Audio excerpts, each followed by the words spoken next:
l'utiliser pour débugger. Que vous allez utiliser pour débugger pendant vos examens parce que vous n'aurez pas VS Code et vous n'aurez pas de débugger vraiment genre j'ai envie de dire moderne. Genre GDB c'est pas moderne mais ça reste très très puissant en fait. Et comme vous voyez, il y a très très peu de commandes à retenir en fait. Même dans ça, on peut enlever la moitié des commandes et quand même très bien l'utiliser. Et une fois qu'on sait l'utiliser avec l'adresse sanitizer, ça va très très vite pour débugger. Moi, il y avait des cas justement en piscine où j'étais en mode ah bah je sais vraiment pas, j'ai aucune idée de où est-ce que ça merde. Je lance GDB et 50 secondes plus tard j'ai ma réponse quoi. Donc n'hésitez pas à apprendre GDB et de la manière que Vim, je sais il y a même des extensions qui existent avec Vim pour pouvoir utiliser GDB dans Vim. Donc GDB c'est le GNU Debugger. Il suffit de lancer GDB comme ça et puis ça lance une fenêtre. Tout simplement, il y a de la doc.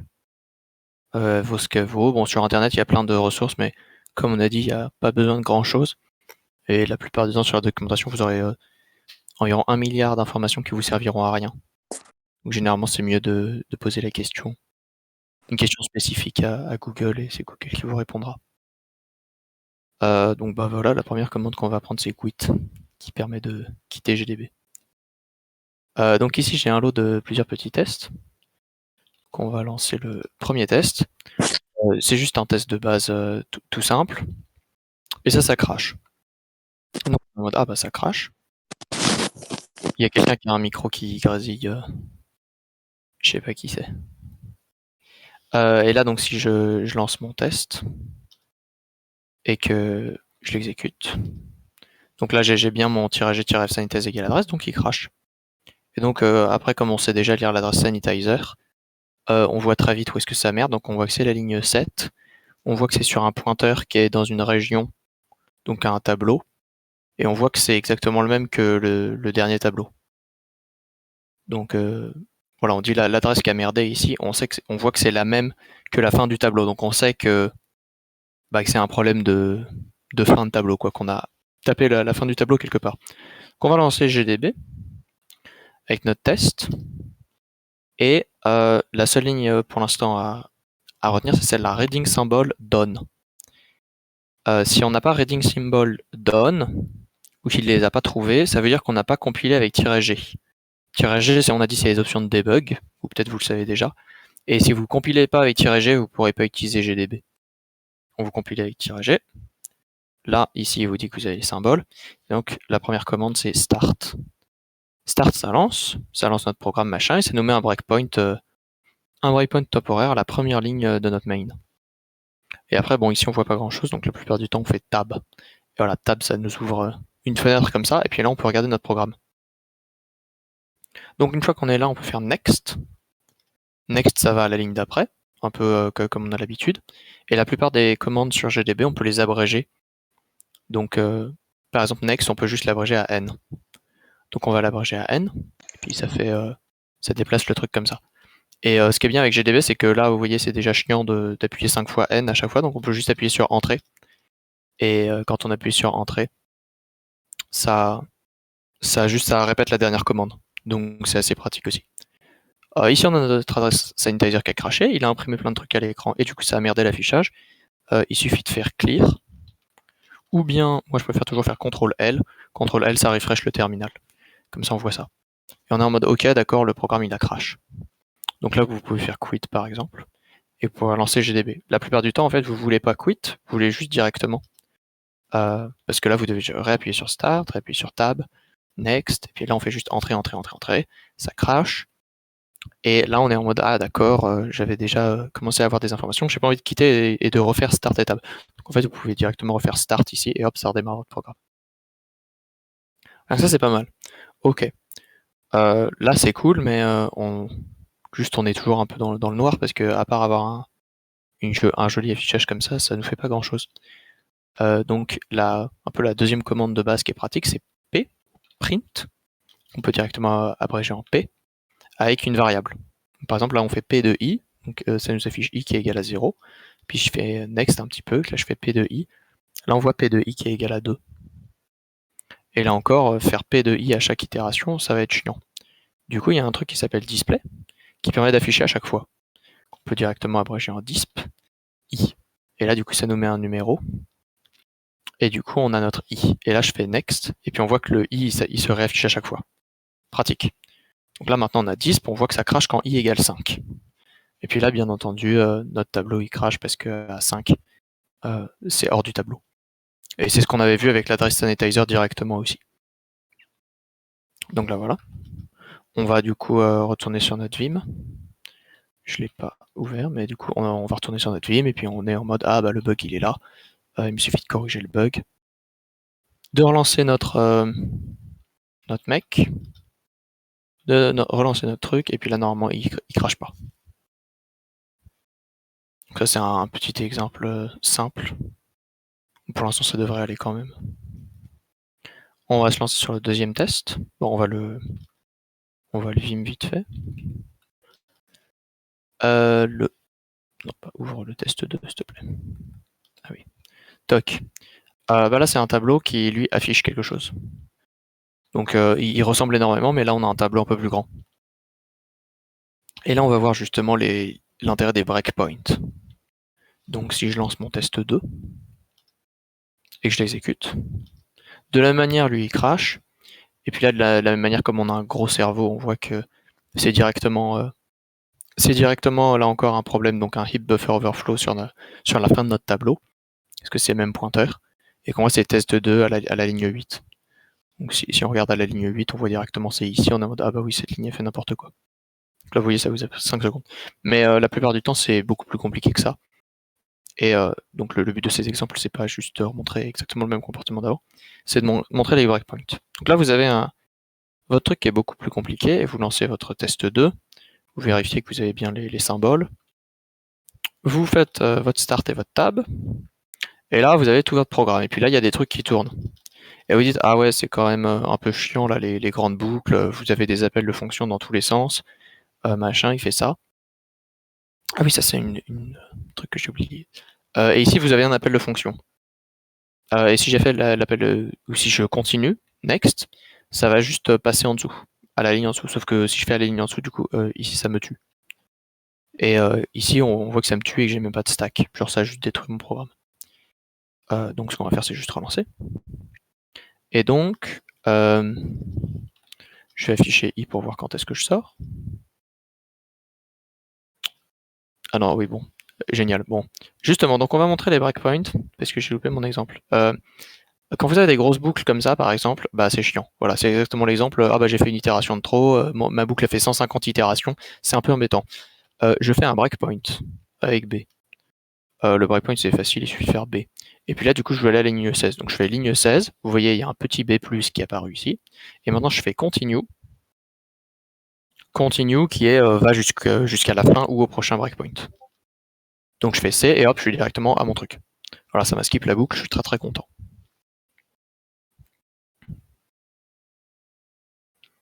Voilà, et donc la commande d'après c'est step. En gros, c'est entre parenthèses, c'est step into. Vous avez probablement l'habitude de step into, qui va aller dans une fonction. Et du coup, je peux directement l'abréger en step ou en S. Et là, boum, vous voyez mon step print, il m'a mis dans la fonction. Et là, de la même manière, vous avez une méga boucle comme ça, et puis si on fait next, next, next, next, next, ça imprime plein de trucs. J'aurais dû mettre un backslash n parce que du coup, ça s'est bufferisé, mais j'affiche mon i, et puis machin, il fait plein de trucs, ok. Et puis on arrive à la fin, et de la même manière, il crache. Donc là, je peux juste start, par exemple. Ce qui est cool avec, donc je peux faire continue, hop, ça m'affiche directement à print. Et ce que je peux faire, c'est, donc là, avec les flèches du haut et du bas, on peut se déplacer sur notre page. Et par exemple, je sais que je vais aller à la ligne 8 directement. Donc je vais aller à la ligne 8, avec breakpoint 8. Là, on voit que ça a mis un breakpoint à la ligne 8. Mais par exemple, ce que je peux faire aussi, c'est un breakpoint à l'entrée de la fonction. Parce que ce breakpoint, il est bien. Mais ça, c'est dans mon main. Mais si ça se trouve, j'appelle printArray dans plein d'autres fonctions à côté. Et ce que je veux, c'est juste monitor cette fonction avec un breakpoint. Donc je peux faire breakpoint avec le nom de ma fonction, qui est là. Et hop, là, j'ai fait un petit breakpoint. Si je fais info breakpoint, ça me donne la liste de tous mes breakpoints qui existent. Et ça me dit même combien de fois ils ont été récupérés dedans, et puis où est-ce qu'ils sont et tout ça. Là, par exemple, j'ai envie de supprimer mon breakpoint qui est ici, qui est à la ligne 16. Donc je cherche le breakpoint à la ligne 16, il est là. C'est le numéro 4. Donc je peux faire delete 4. Et là, si je refais un faux breakpoint, ça m'a enlevé mon breakpoint 4. Puis là, on le voit pas directement, mais du coup, si je réactualise, hop, il a disparu. Et là, du coup, je me retrouve dans mon print. Donc là, je vais refaire un continue, hop, j'arrive à la suite. Et là, donc, on va faire nos affichages à la mano, par exemple, donc PI. I, il n'existe plus, mais c'est pas grave parce que j'ai 20 ici, donc je sais que c'est 20. Et je vais, par exemple, imprimer mon I, ou mon 20 du coup. Et puis là, mon 20, il me dit que c'est 0, mais normalement, on sait que ça crache ici, et on sait que c'est un out of bound. Donc, il faut pas faire ça. Parce que là, justement, si je fais tab de 20, il crache. Et ça, c'est l'adresse sanitizer, en fait, qui nous dit ça. Et heureusement qu'on a l'adresse sanitizer, parce que ça, c'est un comportement indéfini. Et si on n'avait pas l'adresse sanitizer, le programme, il continuerait sans problème en disant « Ouais, t'es caté. J'ai mis n'importe quoi, parce que c'est pas forcément 0, en plus, c'est n'importe quelle valeur dans le tableau. » Et il va juste continuer le programme avec n'importe quelle valeur. Donc là, justement, on a les breakpoints. Un truc super cool, c'est les breakpoints conditionnels. Là, par exemple, je vais continuer ici. Et là, je vais afficher le print, par exemple, sur une boucle qui fait 150 itérations. Bon, là, elle en fait 20. Je vais m'arrêter à l'itération 17. Donc, je vais faire un breakpoint si i est supérieur, par exemple, à 17. Supérieur ou égal, je peux me mettre s'il est égal à 17. Là, ça m'a mis un breakpoint, 9. Et là, donc, si je fais continue, hop, il m'a directement mis à l'itération 17 dans la boucle. Et là encore, c'est très pratique parce que des fois, vous voulez skipper la boucle, donc vous mettez un breakpoint hors de la boucle. Des fois, vous voulez arriver à une itération directement. Donc, il suffit de mettre un breakpoint conditionnel. Et là, bah, vous voyez, ça m'a pris 3 secondes plutôt que d'appuyer sur continuer pendant 250 itérations et perdre 20 secondes de votre vie. Donc voilà, bon là on connaît le bug, donc on va juste supprimer cette ligne qui ne devrait pas être ici et continuer. Et là, bah voilà, on a fini de continuer, on a fini de débugger, donc soit on crache le programme parce que c'est rigolo, soit on quitte directement. Est-ce qu'il y a des questions jusque-là? Le break. Alors ça c'est le breakpoint, ouais. Le breakpoint numéro de ligne, ou sinon c'est breakpoint nom de fonction, et c'est breakpoint if quelque chose.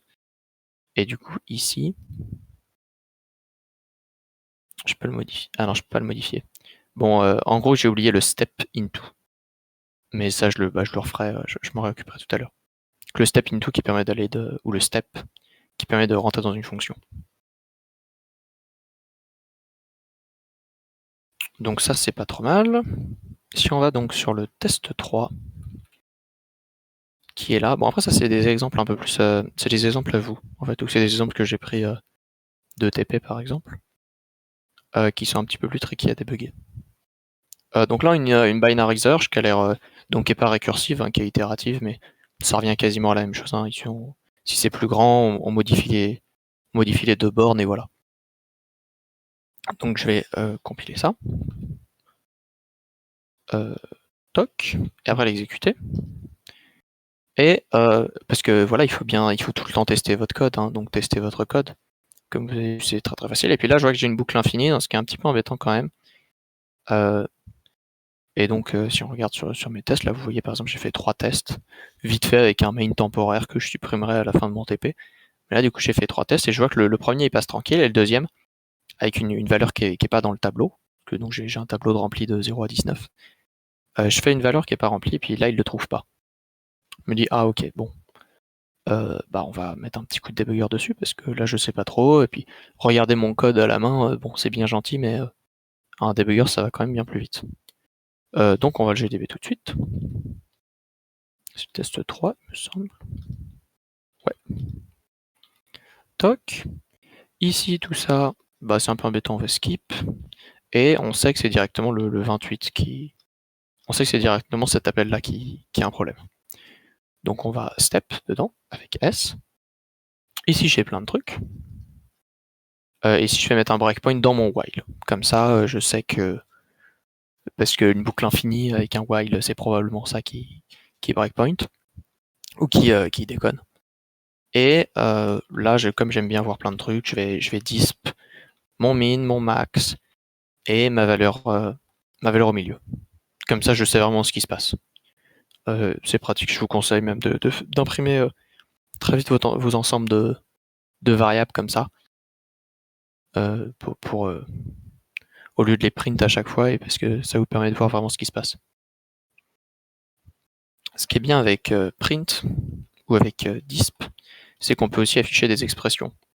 Donc dans les expressions, par exemple, je peux afficher tab de mid égale qui, par exemple. Là, c'est quoi la valeur par exemple, et quand je le fais dans GDB, c'est safe. Donc, par exemple, si dans mon programme ça fait cracher, et que je lance dans GDB, donc par exemple, vous voyez, tout à l'heure, j'avais fait tab de 20, il me retourne quand même quelque chose. Ou sinon, il me dit le pointeur est invalide, ça c'est faux, ça c'est du garbage, machin. Et là, vous voyez, il peut évaluer directement les expressions. Je peux même imprimer des fonctions. Donc là, je pourrais appeler binsearch, par exemple, avec des trucs. Donc voilà, je vais disp le morceau du tableau dans lequel on est. Donc là, vous voyez, c'est 10. Pour l'instant, on est sur 10. C'est pas égal à ma valeur, c'est inférieur. Hop, donc là, on a mis le minimum 20. Et on continue. Le mid, on l'a recalculé, maintenant on est à 15, etc., etc. Ok, bon, ça itère tranquillement, machin. Et là, du coup, bah, apparemment, il n'y a plus rien qui change, et puis on voit bien que c'est une boucle infinie. Donc, ce serait quoi le problème? Le problème, c'est que notre minimum, on l'a déjà testé. Notre mid, c'est toujours la même valeur, en fait. Donc, il faudrait bouger soit le minimum ou le maximum entre les itérations pour pouvoir faire bouger notre mid. Par exemple, le tab de mid, on l'a déjà calculé. Donc, le minimum, on pourrait l'avancer avec un plus 1. Donc, bah, c'est ce qu'on va faire. On est directement easy. Et ici, on va faire donc un plus 1. Comme ça, on va éviter de... On va avancer de plus 1 à chaque fois. Ou pour un truc qu'on aura déjà testé. Et comme ça, bah, là, on devrait plus avoir de boucle infinie. Quand ça se retrouve égal, ça va quitter. Et puis du coup, bah, ça devrait marcher. Donc si je retrouve sur mon truc, je recompile tout ça. Et je le relance. Alors attends, non, je veux le relancer et exécuter. Voilà, ah bah dommage, on a une autre erreur. Bon, en tout cas, le premier test, il passe quand même, donc on est content. Et là, le deuxième test, là encore, on regarde vite fait, et en 3 secondes, on sait que c'est encore un truc en fin de tableau. Bon, ça, c'est un peu bizarre, parce que notre truc, il devrait pas aller en fin de tableau, mais bon, pourquoi pas. On va encore lui remettre un coup de GDB dans la tête. On va mettre notre breakpoint sur binary search. On arrive à binary search, on met notre breakpoint donc dans la boucle. On arrive dans la boucle, on va disp comme not mid, not max. Alors, chacun les met dans l'ordre qu'il veut. Moi, je peux faire garder un minimum d'ordre dans mon display. Et mon tab. Ok, bon là on a 10. Là, il n'y a pas trop de problème. Et c'est quoi la clé qu'on cherche? Ici c'est 1. Ah bah oui, bah, donc c'est 1, il n'y a pas de problème. On va juste continuer. Et là, c'est quoi la clé? Là, c'est 21. Ok, bon, là, c'est plus intéressant. Et vous voyez, j'ai même pas eu besoin de changer, j'ai juste continué, et puis ça m'a remis aux itérations d'après. Ok, donc là, ce qu'on cherche, c'est 21. Donc, on va itérer, on est au-dessus. Le minimum, il va grimper petit à petit. Ok. Ok, bon, là, du coup, on a notre minimum qui est égal à notre maximum. Et du coup, c'est pas trop mal. Et là, le problème, c'est que du coup, bah, en fait, ouais, notre minimum, il est égal à 20, et puis notre tableau de 20, c'est une valeur qui n'existe pas. Du coup, cet appel, il devrait crash, normalement, en toute logique. Et oui, en effet, c'est lui qui a crash. Donc, en fait, comme on a déjà le minimum qui est égal au maximum, en fait, on peut directement retourner la valeur. Donc, on tourne sur notre vie, mais on est en fait, ici, c'est pas inférieur ou égal, c'est juste inférieur. Et ça devrait marcher. Enfin, ça devrait marcher. C'est ce qu'on se dit à chaque fois, mais là, du coup, j'ai plusieurs tests, donc on va être sûr. Et puis là, oui, qu'on a 1, c'est le premier indice, 20, est 0, et puis si on regarde mes tests, donc -1 il n'est pas trouvé, et il devrait être inséré à la position 0, 1 il est trouvé, il est à la position 1, et 21 il devrait être à la fin du tableau. Donc ça concorde avec nos tests. Bon, après les tests, vaut mieux les faire un peu plus propres avec un assert par exemple, mais c'est juste un titre illustratif. Pas trop mal, pas trop mal. Et enfin, donc le dernier test, ça va être un test pareil que j'ai vu en TP. C'était un petit peu plus tricky à débugger, mais justement avec l'histoire des pointeurs, et puis des fois avec les strings, c'est souvent ça. Où là, on a justement juste 2 pointeurs, et puis on va reverser un tableau, pareil, il a 20 cases, on l'imprime, etc., etc. Donc on va faire test 4, on va l'exécuter. Toc, il crache où? Bah, il crache à la fin, encore une fois. Grand classique, ligne 16. Ligne 16, ça serait... Oui, attends, on va aller à la ligne 16, ce sera plus simple. Ligne 16, c'est ici. Ok, bon, ça c'est un peu bizarre parce que c'est pas une ligne qui est censée crash. Mais bon, pourquoi pas. On n'a qu'à lancer un coup de débugger parce que là encore, moi-même, j'aurais pas trop d'idées là-dessus. Donc on lance notre debugger, etc., etc. Donc start, tab, notre breakpoint à la fonction qui s'appelle donc reverse array, toc, on continue, on arrive dedans. Je vais afficher en permanence la valeur contenue dans begin et la valeur contenue dans end. Donc là, on a les deux bouts du tableau. Je vais afficher mon temporaire, c'est juste pour swap les variables, donc on n'en a pas besoin. En fait, ça c'est juste un swap, comme vous avez l'habitude de le faire. Et ici, bah, on augmente notre begin, on décrémente notre end, et puis normalement, il devrait return notre, genre, retourner notre tableau. Et donc, je vais mettre un breakpoint ici. Toc. Et donc, je vais juste faire des petits coups de continu à la fin. Puis là, on a notre begin et notre end qui sont en train d'évoluer. Et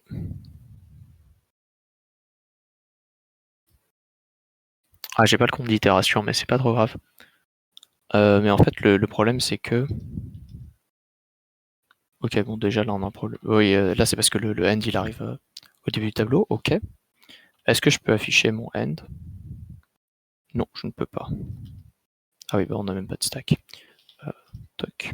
Ça, c'est un truc que j'aurais voulu montrer, mais j'ai pas réussi à recréer un exemple. Il y a un truc qui s'appelle donc up et down, qui permettent de revenir en arrière. Il y a des cas où quand ça crache, vous pouvez quand même revenir en arrière et afficher toutes les variables. Ce qui est super pratique parce que là, par exemple, ça crache et vous pouvez pas afficher toutes les variables. Mais il y a certains cas où vous pouvez récupérer toutes les variables. Donc vous voyez ça crache, vous faites up, et puis là après vous faites vos P avec toutes vos variables, et vous voyez là où ça a planté. Là c'est pas grave parce que j'ai relancé le programme. Et on est là, et du coup, bah, je vais imprimer les pointeurs directement avec notre begin et notre end. Et donc, bon, ça c'est de l'hexadécimal, mais c'est pas trop grave. Et là, je vais avancer, et puis normalement, notre begin, il va augmenter. Et donc là, on voit qu'il augmente, et notre end, notre end, il est en train de descendre aussi. Ok, et on avance, et puis là, il y a un petit problème parce que du coup, on remarque que bah, le B, il est maintenant plus grand que le end. Ça devrait pas arriver quand on... Enfin, dans mon cas, parce que je veux juste que les deux se rejoignent. Et une fois qu'ils sont pareils, ça s'arrête. Et en fait, le problème, c'est notre condition ici, c'est que c'est pas différent, c'est inférieur ou égal. Donc, je vais juste revenir là-dessus, et puis je suis... ah bah oui.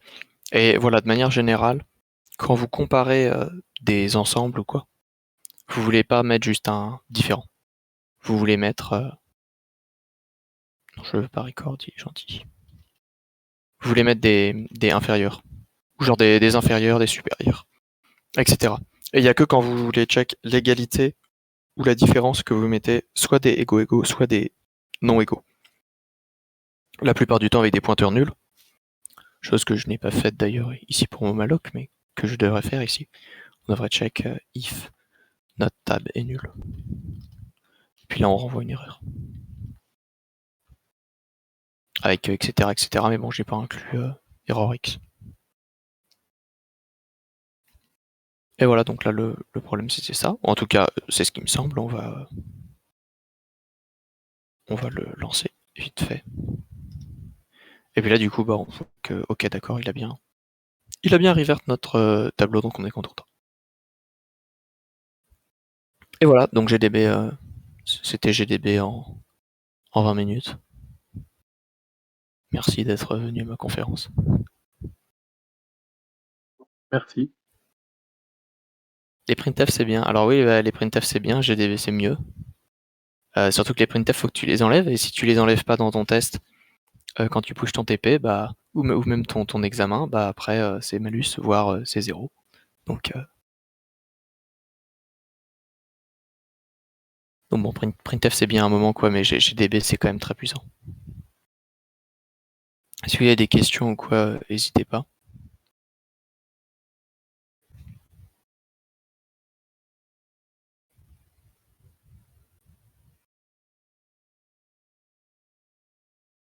On va juste repasser en mode civil, comme ça je vais pouvoir regarder ces pings.